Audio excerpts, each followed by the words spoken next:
maayos naman yung buhay, maayos yung buhay, relasyon. Bakit ano nangyari sa akin? Eh, matino naman akong tao, no?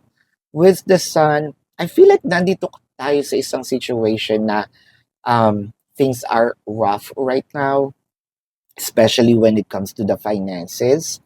Um, Siguro nandito ka sa part na tinatanong mo naman yung sarili mo, mas matalino naman ako dito kay ganito, no?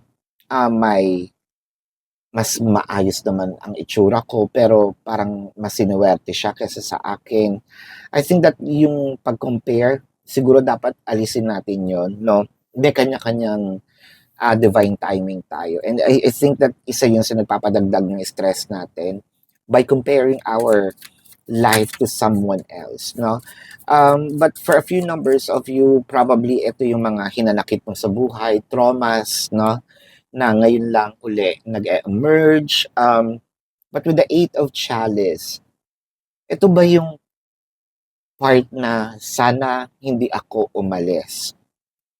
Kasi ito ba yung ex, no? Na parang iniisip natin na feeling natin at that time walang mararating, pero ngayon may narating, sana hindi pala ako umalis.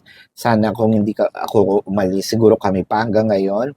With the Ten of Items, parang hindi mo na kayang balikan. Pero with the Ten of Items, parang it's an ending situation. And the Two of Items, parang wala na rin talagang chance, no?